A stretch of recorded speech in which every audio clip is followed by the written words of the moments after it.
that guy.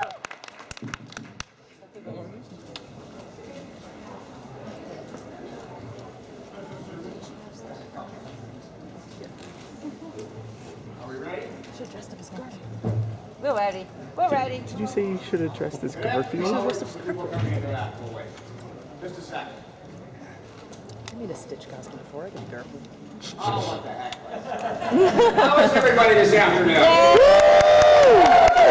Everybody want to hear about Garfield? My name's Dan Herman. I'm the publisher of Hermes Press, and we're proud to have with us Mr. Jim Davis, the creator of and R.C. Harvey, who's also known as Bob Harvey. I don't need to introduce Mr. Davis because he did create the world's most famous cat. Mr. Harvey, on the other hand, is one of the most distinguished and well-known comics historians. Has written a number of books for us, a number of books for everybody. Wrote the definitive biography. Am I piling it on too much for you? 13. Yes, 13. But while he wrote probably I'm sorry. He wrote the definitive biography of Milt Kniff, one of the greatest cartoonists who ever lived. Okay, just checking. All right, now, before we private. Okay, I'm just checking. Before we begin the presentation, we have a brief video which will tell you about why we're here. We're here because Hermes Press has just published The Art of Jim Davis's Garfield. And what this book is, many of you may have it, but this book is an art monograph on Mr. Davis and his creation of Garfield. And it chronicles the creation of Garfield in all of his various forms. And what that means is his cartoon form, his cartoon strip form, his movie form, what are called comps, comprehensives, the ideas where the strips develop, the calendars, the entire universe of Garfield is chronicled in this book. It's a big, large art monograph, and it celebrates the character and his creator. So we're here to celebrate the book. But before we do that, we're going to give you a little sneak peek inside the book, which will give you a little background on Mr. Davis and the creation of Garfield. I see fingers. Are we ready to go? Okay, dim the house lights, please. Are we allowed to record this? As long as someone says no. I'm gonna do it anyhow. I get kicked out of things for doing stuff like this every now and then. We have sound. Promise.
Ladies and gentlemen, Garfield and friends. We're ready to the party. Party, we're ready. You bring us some big babies. Come on in, come to my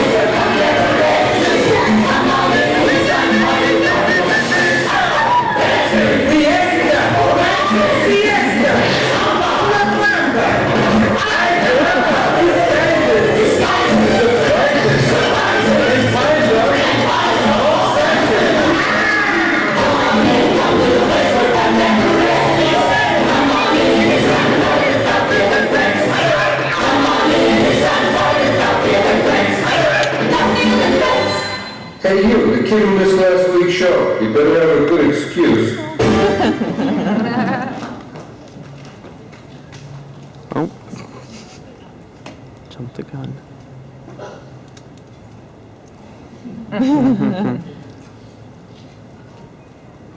We're almost done.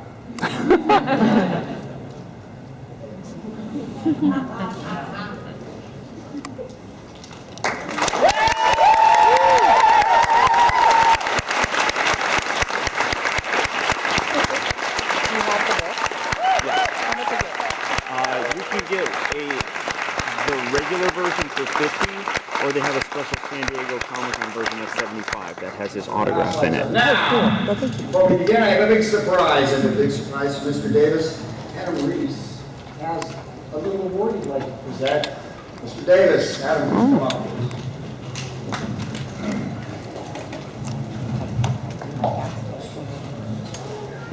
Good afternoon, I'm Adam Neese, the Assistant to the Director of Programming at Comic-Con International. It's my pleasure to welcome creator of Garfield, Jim Davis, one of the most famous syndicated cartoonists in the world, to his first ever Comic-Con.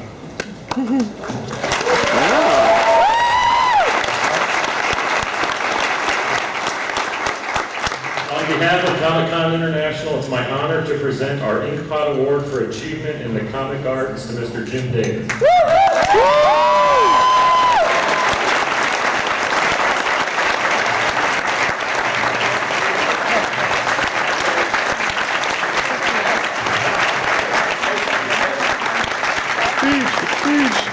I'd like to thank the Academy. Wow, I'm not prepared because I didn't know this was an award presentation event. So the first time I was ever invited to a Comic-Con was by Shell Dorff, the assistant to Milton Caniff, Steve Canyon, and quite frankly, this comes at a time of year when it's around birthdays, anniversaries, some other, family reunions, stuff like that. I've always been so busy, just never, had a good cause until Dan Herman came along with this great, tone to the Garfield art. And I said, this is it. Okay, I'm going to do this. But thank you so much. The outpouring, affection for the feature and everything's been wonderful. Great stories today. And the book signing line. Thank you. Thank you for calling.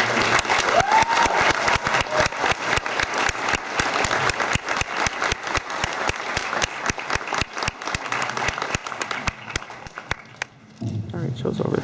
All right, now, let's talk.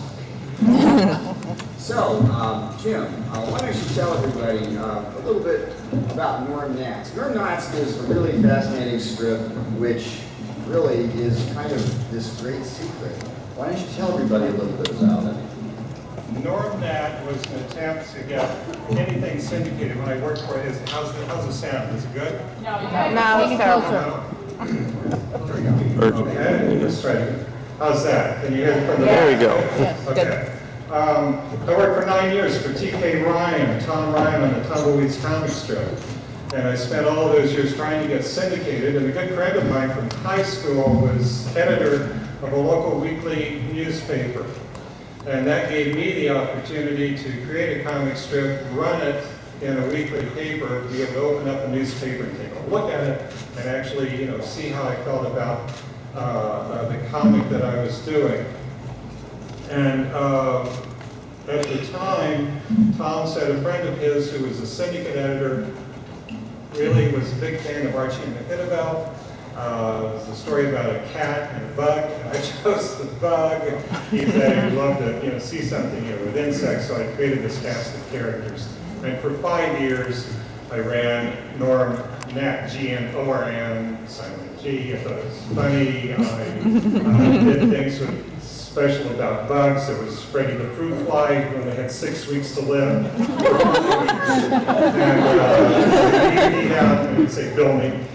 And I kept submitting it to syndicates one after another. But I had enough rejection slips to paper in the bedroom.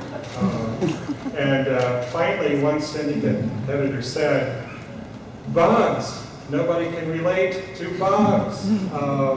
That said, why not pick something? He said, the art's okay, the gags are great, but bugs, pick something people can relate to. So I took a long, hard look at the comics. I saw dogs doing very well, Snoopy, Marmaduke, Fred Bassett, Daisy, name it, and no cats at the time. And I thought, if people like dog strips, maybe people would like to see a cat. Having grown up on a farm with 25 cats or so, I think it was natural. So I thought, I didn't want to work with a human because Tom Ryan had the cowboy strip. Hildegard Hanbacher was always chasing tumbleweeds, and every time she'd chase him, we'd get nasty letters from National Organization of Women. You know, it was something about, and I had to answer his fan mail, so I was always making all the excuses for that. He had Indians with the cowboys, and so he would get nasty mail from people sensitive to the plight of Native Americans. It was never a Native American. They loved it because he treated the Native Americans with more respect than he did the cowboys in the strip. It always was. It was always very intelligently written. And I thought, I don't want to do that. I don't want to work with people. I want to work with an animal. Frankly, if Garfield was a human, you know, I'd be getting hate mail too. But they anthropomorphize, you know, an animal like that. So, given that exercise, I asked myself, what would a cartoon character cat be like if it were human? And I thought, well, this is going to be a person, probably a character with all those primal urges that we have, but has the courage to live by them. So he makes no apologies. He's overweight, he's not fit, but he's cool with that. He's cool with himself. So that's the exercise I went through when I created that. So I finally decided to create Garfield. And so after 5 years, I had Norm Nat walking down the street in his last strip saying, boy, what a great day. You know, he said, nothing could spoil this day. And this huge foot comes out of the sky. Squashed in black. Not one letter. Not one letter to the other. Kind of an indication of how unpopular the teacher was. So, if I didn't get syndicated with Norm, I wouldn't be sitting here. Show you that. Well, as I said, the bugs would be wanting you off the stage. Now, Bob, let me answer this. We had talked about this before. Bob has written a number of books about the history of comics and the history of comic strips. And he has a column, he has a website. But one of the things that intrigued me was, you know, we look at things in terms of a long-term historical context of where certain strips, so like you have Crazy Cat, which, you know, is one of the original, it's an existential strip. Actually, Garfield has an existential quality about it in many respects. But I think, and let me ask you, how do you feel in terms of Garfield's significance fitting into the last, say, last quarter of the century in terms of its being influential on audiences? That's a pretty long question, but you know, you I think are qualified to give some thoughts on that. What do you think? What was the question? What was the question? How does Garfield fit in the last 25 years in the history of comic strips, Bob? Well, it's a very popular strip. I mean, it's a wider circulation than almost any other strip in the world. Probably more than any other strip in the world. But the thing that has always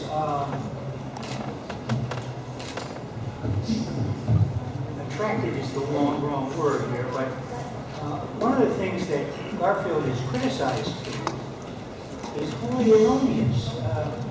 It's often criticized.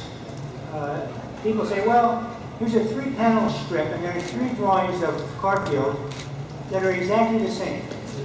So, it's not a very good comic strip. Well, in the first place, if there's a comic strip with 3 drawings of Garfield exactly the same, the comedy arises from the timing of the strip, not from the picture. But more than that, I mean, I've been looking at Garfield for a long time, and it's a comic strip that the comedy frequently arises from some physical action that some character takes, usually that Garfield takes. So, in other words, there is as much visual comedy in Garfield as there is in any other strip, and in some cases, in some weeks you could say, there's more. So the criticism that Garfield is just a verbal joke strip is completely wrong. It's not that. It's actually almost a perfect example of what a comic strip is supposed to be, which is a marriage or a blend of words and pictures that make that separately don't make the same sense that they do together. And Jim, when he's coming up with ideas, he sees it in his mind. It's not like you write a script. He sees it in his mind, and what he sees is pictures as well as words. Am I right about that? Absolutely. Yeah. As a matter of fact, when we were talking about it, when I was over preparing for your book, you were talking about how, the gag and the way the gag develops is essential to creating this strip. And but before I ask you about that, one of the things that intrigued me when I was designing the book is whenever you see a great strip, the Peanuts would be an example. You see not a metamorphosis, but you see a development of the look of the characters. And it's kind of like the first season of the television show. And then things begin to change as the character matures and as the artist becomes more and more clear on the concept. And Garfield is a very good example of that. But I'm not going to talk anymore because I think you can explain how it changed and developed into what ultimately became the archetypal. That's kind of pretentious, but the archetypal. Okay. First, I have something to Bob's point. That 3 frames looking the same. There's a timing, a special timing to reading a comic strip that can't be duplicated by reading or speaking a comic strip or telling a joke. If you want to kill a gag, try reading a comic strip to someone out of paper. It's never the same. What goes on between the ears is the important thing when I'm timing out a gag. 25 words or less, simple pictures, so you don't have to stop and figure, okay, now they're backlit, now they're off frame, now they're on. That slows you down and destroys the timing. You got to do it in 10 seconds or less. You got to get to that punchline on the paper an instant before the reader would have figured it out. That evokes that involuntary laugh response, I think. If there's too much time between figuring the gag out and reading the punchline, the timing is lost. If you figured it out before you got to the punchline, then it's ruined for you. So a lot of times I use simple art, as few words as possible in order, and sometimes on a more convoluted gag, where I need more time to get to that punchline, I'll mess around with the art or anything to slow the reader down, because I'm afraid they'll figure it out, or they'll not be able to arrive there in time. So it sounds crazy, but you have to do all that in your head, see it in your head and play it through to get the time right to get to that. And sometimes I don't let them move at all because I need for them to get to that punchline in less than 10 seconds. Yeah, there was a recent Sunday, and I think I remember this, and Garfield has made a list so he won't forget what he has to do today. And then he's standing there holding the list, and he holds that list for 4 or 5 panels, and the last panels, he's like this, and well, he can't read the list, so the whole thing, the whole point of having a list is gone, but that's the joke. The joke was, it was his birthday week, and he kept forgetting things. He kept walking into rooms, forgetting why he walked in. So Yeah. the whole thing on memory. And he goes, today I'm not forgetting anything. I have a list. I made a list. And everything I'm going to do today, no problems here. So he holds the list, and then comes the last frame. His arms are stretched out because he can't read the list. Well, and the genius of it is timing is all important. And the thing that struck me when I was looking at the strips was it kind of reminded me of Jack Penny, who didn't say a lot but would crack you up just by looking at you. Exactly, and that's almost Garfield. Because Garfield will do 3 panels and in the end you'll crack up, even because there's a very minimal change in it. But see, the genius of Garfield and the genius of Jack Penny is getting the gag and hooking you in and then surprising you without giving you too much.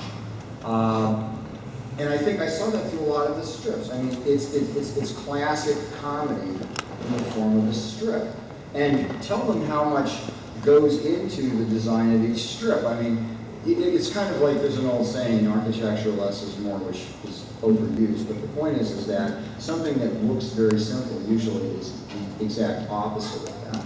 And you were talking, I remember, and I think you should tell the audience about how you construct your gags and you work on them, and then how ultimately they materialize into a strip. Okay. First of all, I like to be alone, nice quiet place, rested, and no phone ringing or anything. So in a day, I can do a lot of gags once they get into a rhythm. Because when the gags start coming, sometimes I can hardly write them down fast enough. I can forget them before I get to one before I've written down, you know. So it's all about energy and being somewhere else. It's a working meditation. It's I can't put words in Garfield's mouth. I can't make him do a gag. Otherwise, it looks forced. I just have fun. I can put him in a situation and I watch him in my head as if watching a TV set, like asking myself, what does he say? Where does he go? What does he do? What do the other characters say and do? And I watch until he does something funny, and then I back up 3 frames and cut it off. It's that simple. I edit. I don't write. I edit. And Garfield does the writing. If he makes me laugh, it was interesting. I saw Stan Lee on TV this morning. He said he doesn't write for you. He writes for him. And he said, wouldn't this be cool? Oh, and he entertains himself, and then he puts that out there for you. I crack myself up. What I see, cracks me up. I don't consider myself a great writer, but I consider myself a great editor. I can look at something and go, that's funny. It's going to make a lot of people laugh, And so that's the way I do it. I put them in a situation and then I just watch. So I'll add other characters and then I watch them. And in fact, talk about the growth of the strip over the years. There has been almost a Darwinian evolution of the strip since he started. His features changing to enable him to. Here's one. I was working on the first TV special. It was at Bill Melendez's studio, and we thought it'd be cool for the opening sequence for Here Comes Garfield for him to get up and dance. So Desiree Goyette, music writer for it, also shot movie footage of herself dancing, and we were going to rotoscope Garfield dancing. But when I got him up on his back legs, he had this big belly, and he just looked awful. I was at the studio, I was doing the layout drawings for the sequence.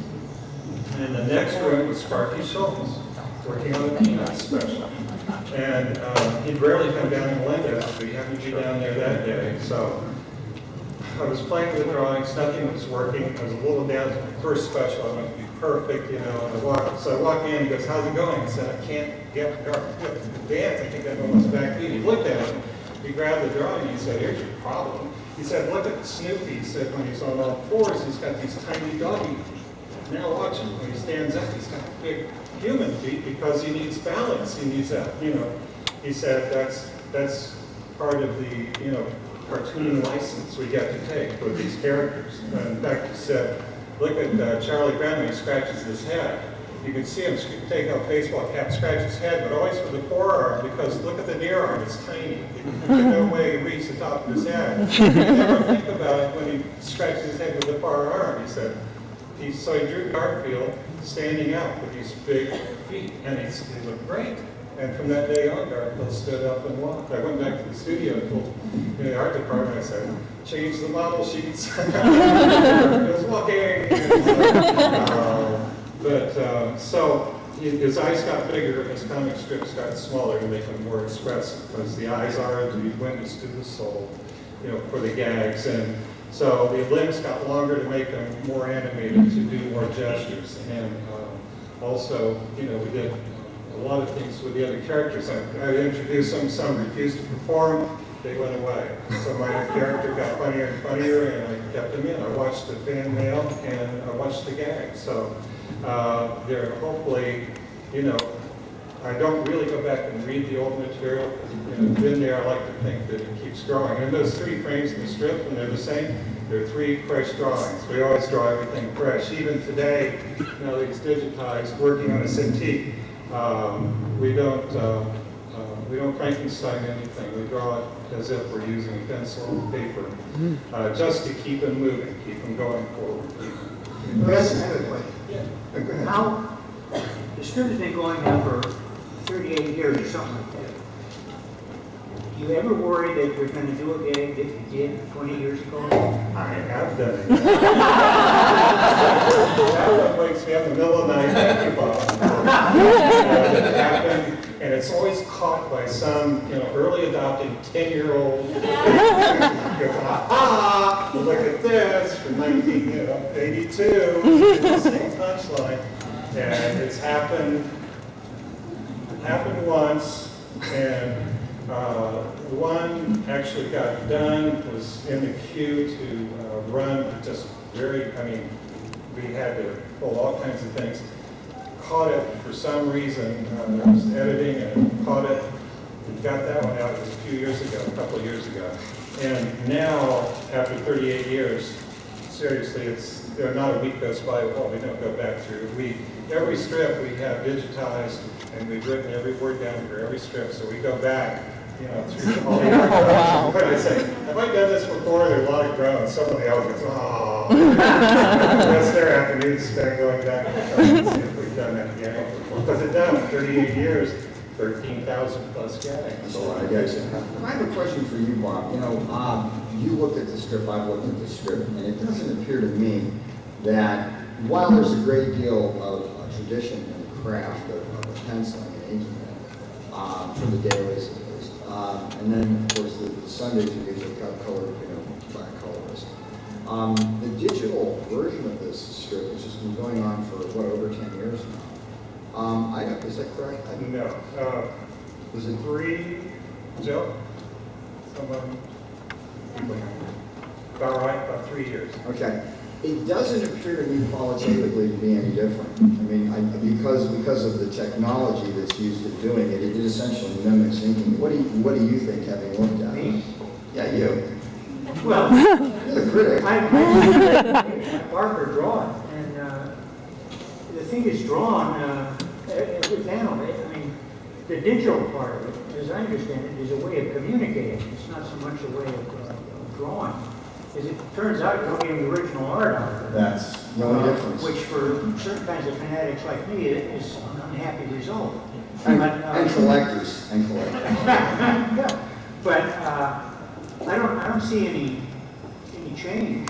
No, for those of you who don't understand how this is done, traditionally, Jim would draw it out, he could tell you how, but now they use what's called, it's a digital tablet, a Wacom tablet, and it's connected to a computer screen, and you use a stylus as you would a pen, and you draw it, and when you're finished with it, it looks exactly like a penciled and inked image. Nothing changes. It's got the same fluidity. Nothing's different. The funny part about it is, for those of you under the age of 40 from the old photostat days, we will draw the first drawing in blue pencil because that drops out photographically, and we use that nice clean ink line there. So we still, on this antiques, we pencil in blue. Blue lines before we go to inking, which is done AI now. So, but we actually practiced for a year before we went digital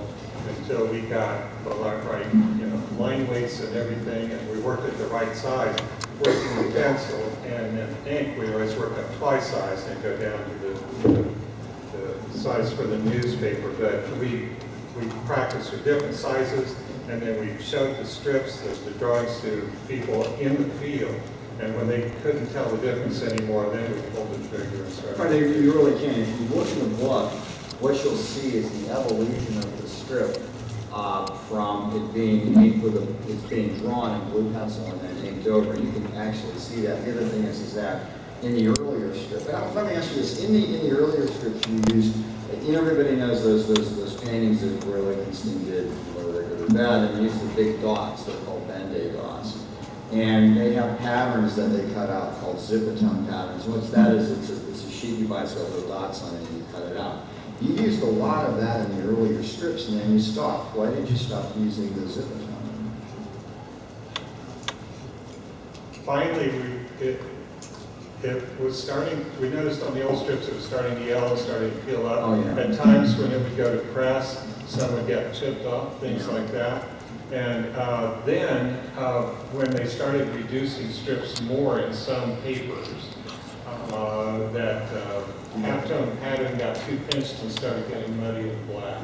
And I go, that's it. We're not doing cross hatching. We're just going to do heavy blacks where we can to get the good contrast and be able to stand out on the page a little bit. No more gray area. Yeah, it's called spotting in blacks when you give it more depth. Yeah. Well, I don't think there's any difference in the way the strips looks now than it did before. The other thing I thought was kind of interesting was, and you commented on in your essay and in the interview that was done in the essay, is originally there was an artist named Cliven who did cats that I loved and my sister loved and everybody loved in the 70s. And Garfield had some resemblance to the Cliven cast. Did that factor into your conception when you were doing it? I loved Bernie's humor, his humor. Never eat anything larger than your head. Mom Cat was his character. And inside story at the time, early 80s, his 7-year-old son preferred Garfield to Mom Cat for me. It was just the class of the humor and the way he treated the cats and used them within the gags. It was an inspiration. I really liked what he did with it. He had a poster and it had a cat with a top hat and it said high class cat. Yeah. And this thing of humanizing cats, what happened was when the strip got started, Garfield had that initial, success.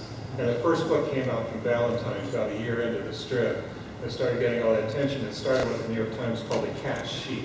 And then they came out with a series of cat books. I Hate Cats, 101 Uses for a Dead Cat. Yeah, all kinds of things that became bestsellers. And today that's translated obviously on the internet with all the cat videos. So, Well, now comes the best part of the program. I'm going to leave. No, the best part of the program is everybody gets to ask questions. Does anybody have any? Because we have about 20 minutes left. Is that about right? How am I doing? Yeah. So, does anybody have any questions? Oh, gee, it looks like they do. Okay, well, ma'am, please ask a question. My question is, why lasagna? I love lasagna. Life imitates art. Yeah. So I do this lasagna gag, boom, and every week since then I get all these letters from people saying, my cat loves lasagna. Well, cats do love lasagna. I don't know if it's a meat in it. I got one of an artist who videotaped his cat demolishing a lasagna a couple of weeks ago. So it wasn't as funny as I thought, but I left it in. Hi, Jim. I'm from Brazil, and me and my brother, we grew up reading Garfield, and we laughed a lot about it. And my mother, she wasn't a person that liked comedy very much, but she loved your character. What's your secret? Okay. Very simple. I just show a mirror back to you and show it back with a humorous twist. More often than not, when people laugh at a Garfield gag, it's because they're saying, isn't that true? And we also live in a time where we're made to feel guilty about overeating and oversleeping and not exercising. Garfield defends his right to Identify with them. thereby relieving a little bit of our guilt, so if you can identify with the character, this develops a little bit of affection for him, and I think makes you feel a little bit better each day, because that's all I'm trying to do. No social or political comment, just make you feel better. A couple of days ago, I loved Gary Marshall, and they showed an old interview with him, and they asked him, how would you like to be remembered? He said, for having made people laugh. He said, I'm not going to change the world. He said, but I can make your day go a little easier. And I thought, wow, that pretty much summed up, what we're trying to do with the comic strip. So I had fun doing it. We all have fun doing that strip, and something translates through because you can't fool the reader. If you have fun writing it, people have fun reading it. Look at the great animation. Those guys, they had a ball doing that animation, and people have fun watching it as a result. So, and also in Brazil, Garfield is considered a carioca because he loves the good life. Sunshine and naps, great food, and so it's actually Brazil, I think person for person is probably the best country outside of the United States as far as, really resonating, with the readers. Thank you. One of the things that I love, that, I don't know whether you said it or not, but to Garfield, breathing is exercise. I'll take care of it. Let me just throw one thing before, and I don't know if I should ask this, and if I shouldn't, just hit me with that word. Okay. You just made a deal with Alcon to make a movie. What, tell us a little bit about that.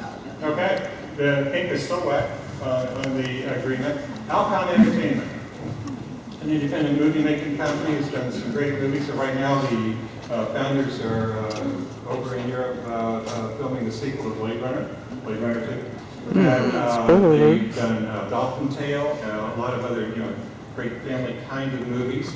And they have an exclusive distribution agreement with Warner Brothers for their movies. We have also, we're working with a great producer, John Cohen, who actually just released Angry Birds. And he was also one of the producers on Despicable Me, perhaps you've heard of it. And is John here? John, I had lunch together. John, are you here? There he is. John Cohen, everyone, right back there.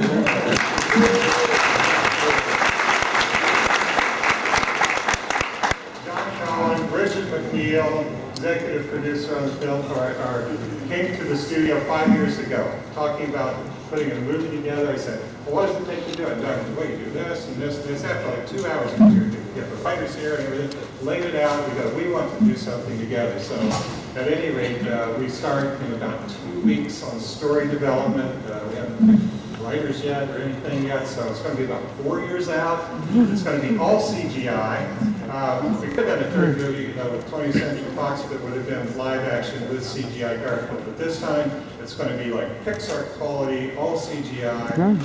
This is it. We're going to hit it out of the park. It's like Peanuts, but for Garfield now. And hopefully we'll In 4 years. Oh, I love Peanuts. Did you?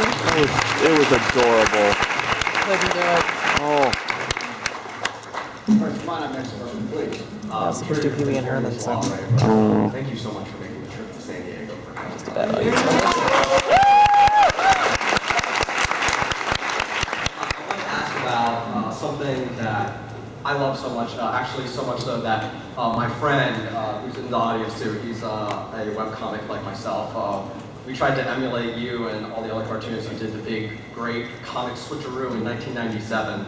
We did that between me and Young Cannibals, by the way, if anyone reads. But I was wondering when that happened, the logistics of that are just kind of mind-boggling to me. And I wanted to just understand, how did you guys choose? Did you really want to draw Dagwood, or did they really want to draw Garfield, or was it like picking out of the hat, just I don't know who came up with that idea first. It was just saying, hey, April Fool's Day, let's all swap strips. And we were all going, yeah! Everybody's wanted to draw another strip anyway. You got to get into it and you go, boy, if I did Blondie, I could do that. So at any rate, we all got on the phone and all started talking and everything. And on our staff, we have an attorney on staff, handles all of our IP interests and everything like that. So he did a simple work-for-hire agreement. All right, sent it out. There were like 40 cartoonists, and we all swapped strips. I swapped with Dean Young, and at any rate, so we sent this agreement out. We didn't even tell the syndicate. And these strips, what? And we didn't do it to save homeless people or feed kids anywhere else. We just did it because we wanted to do each other's strips. So Scott Adams did Peanuts that day, and this working did Dilbert. It was a ball. So, people on April 1st, 1997, opened the comics page, and the characters were all over the place. They were all the other strips. People went nuts. Got a lot of press, and it was just a ton of fun. And we did it just for the heck of it, just for the fun of it. But we were able to cover everything with that simple work for hire thing. I worked for Dean Young that day. He worked for me that day. And so we looked the other way as far as copyrights on the characters in the other strips. Thank you. Thank you. Next question, please. Hi, Jim. Hi. Grew up on the Sunday paper comics, and certainly Garfield, right after Peanuts, was right in the major leagues there. How did it feel that first time, though, after you got the comics, that you started to see Garfield come to life as merchandise? The stuffed Garfields, the coffee cups, the posters, and that taken from that level where he was on the paper in the comic strip to, wow, he's just penetrated the culture. I had a plan. I was going to do the comic strip, and like maybe 3-4 years into it, I was going to do like a book. And then who knew, like 10 years, maybe a doll. You know, 10 years, that's it. I'm going to get like 300 papers, I'm going to get a book, I'm going to get a doll. I had it all figured out. It was going to be great. And it turns out there was an interesting phenomenon when he came out and said, I hate Mondays. I'd like mornings better if they started later. It turned out to be things that people wanted to say but didn't have the courage to say, but they would have it on a coffee mug. Or they'd wear it on a nightshirt. Not only a t-shirt, they'd see that in the mall, but on a nightshirt, they could do that alone. So in essence, comic strips strip away our inhibitions and speak to our true self. Yeah, like I'm not going to say it, but look this wrestling guy, he hates money. And so that's what happened early on with the book. It was well received, and someone tried a doll. Bacon brought in a few hundred dolls and tested them in the Bay Area, and then they were gone within like a day. And they go, okay, we're going to do that. And so it really did. It was back then, though, licensing was relegated to Mickey Mouse, a little bit to Snoopy, and whatever movie happened to be out at the time. And so it was My Little Pony, stuff like that. That was about it. It was not like 8,000 IPs that they have today. So it was just great fun. It was great fun to see that he resonated. I worked in commercial art to support myself in all the years I was trying to get syndicated. And so for me it was a ball because I got to work with 4-color process printing and stuff, but after doing 2-color jobs for the local water company for 9 years. So it was a ball. And if I did it, I wanted to do it right. I wanted to make sure that he actually communicated something on each of the products. I didn't want him to be rubber stamped on products until he went away. I wanted him to actually, what would he be like on a coffee mug? What can he do in a night shirt that he couldn't do in a strip? I started doing it in plush. Now it's tactile. What would he be like? So we did bring on the staff. I have a sculptor on staff, an engineer, making sure that we craft those kinds of products just right. So it's an extension and another way to entertain the way I look at it. Thank you. And next question. So, I was the design career. I resonate with Garfield in a lot of ways. Reading him every morning for I don't know how many years. I just want to know why did you make him so mean to me all the time? I love it.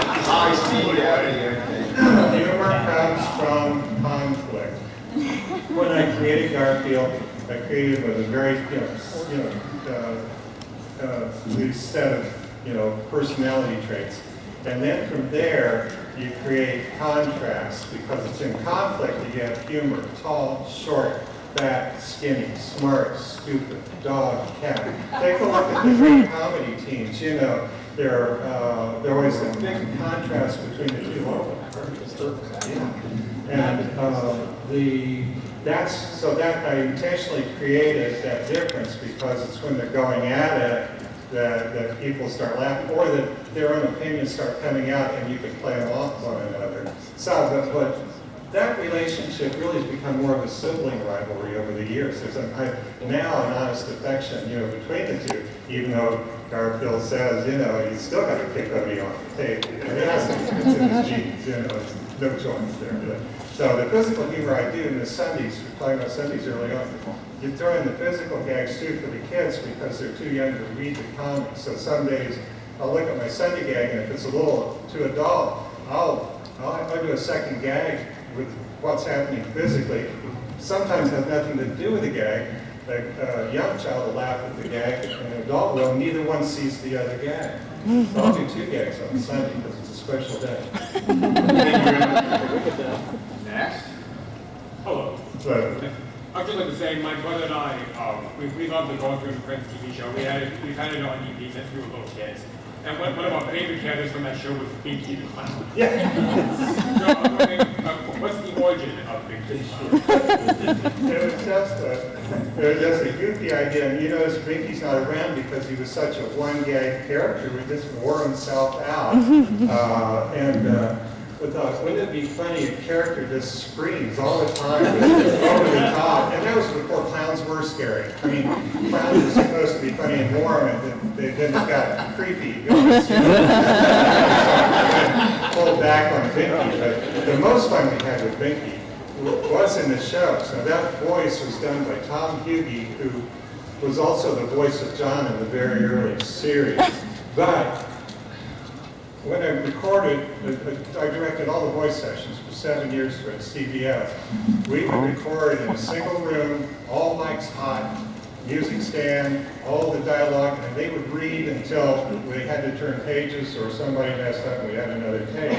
If there wasn't a mess up, and I liked the mics hot because that way there couldn't be any editing done on the timing and the fun we were having. So everything flopped over and everything else, except for Binky.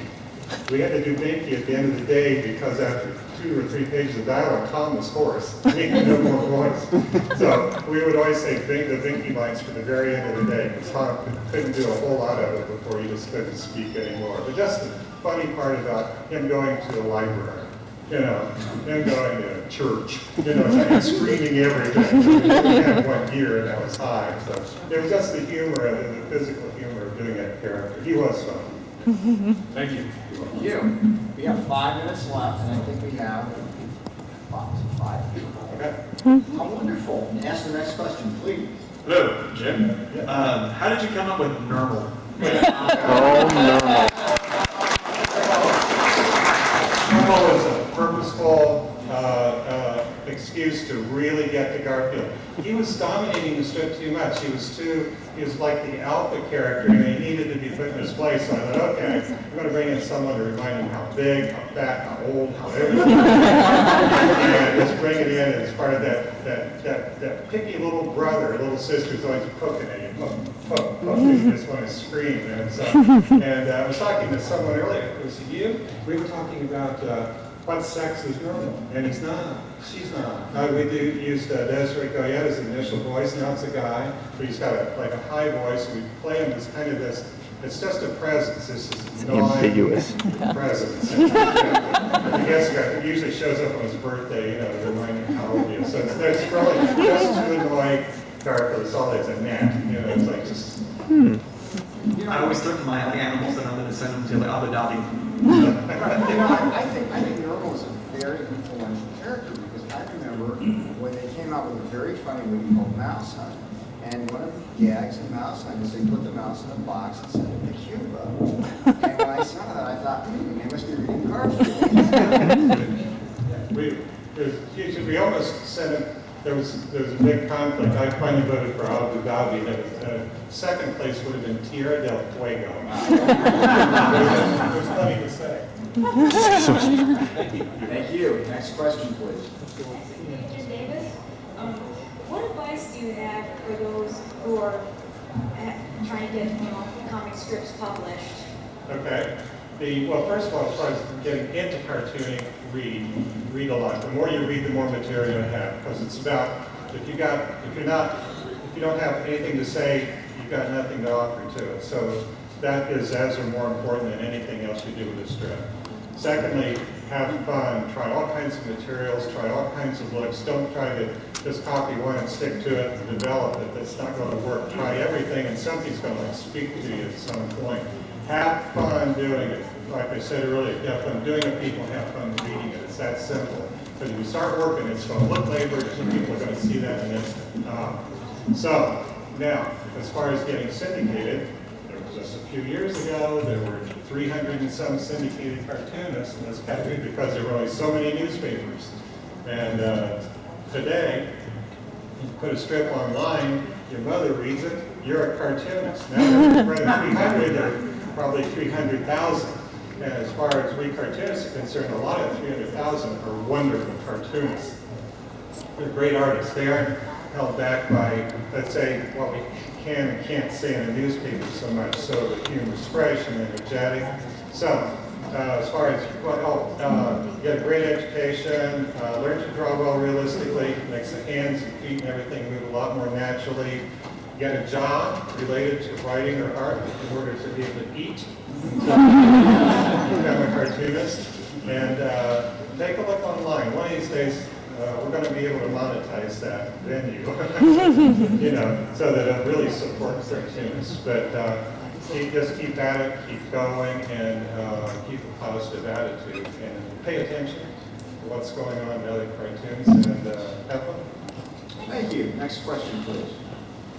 In the beginning of the comics, Garfield was really fat, but then now he's not that fat. Is that because of his lasagna diet?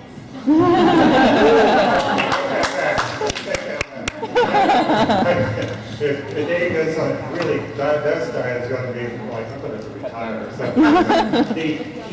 You're right. You know, he's not as fat in comparison, but that's because his limbs are longer. He's still real round.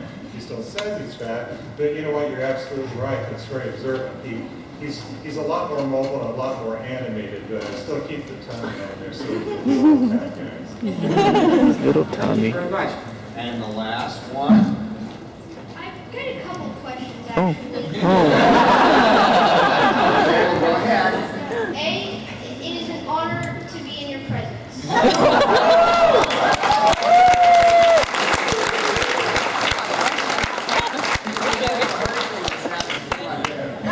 Okay, want to meet my nephew? Yeah. Go ahead. I've been reading Garfield since, well, I just pulled one off the bookshelf at home and, well, it was Garfield. I didn't even know we had any, and then I just started reading from there. Oh God, where's the parents? I've read like 2 or 3. Why does Garfield kick Odie off the table?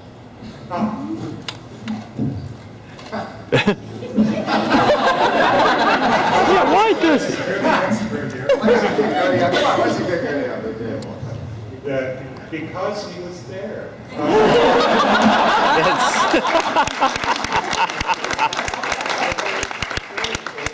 It was a funny thing to do, what a cat would do to dogs. You couldn't kick a dog, you know. And that's, you know what, I've never been asked that question. 38 years. Where were you 38 years ago? But you're right. It was just something to do as a physical gag, pure and simple. All right, well, that's about it for our panel. Wait. One more. How many Garfield books have you had? How do I what? How many Garfield books have you had published?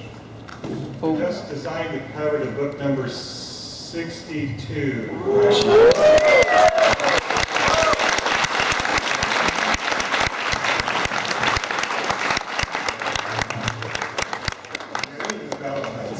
Sorry for cutting you off. Anything else? I want to make an observation. No, never ask a kid. And don't ask him. Jim did another He clearly doesn't have kids. for 3 or 4 years called U.S. Acres. It was about some farm animals. And the thing I liked about it most was that there was a duck in it, and the duck's name was Wade. Perfect name for a duck. The other thing was, the duck was afraid of water. So he was always walking around, and he had a little rubber Playable thing.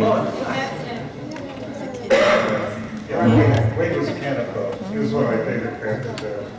That wasn't so bad, was it? No, I hope everybody enjoyed coming. in about half an hour to sign more books, sign whatever you bring, and talk to you. He'll be here for a limited time. He has to take a break after a little while, then he'll be back until the line closes, and then he's going back home. But I'd like everybody to give him a big round of applause.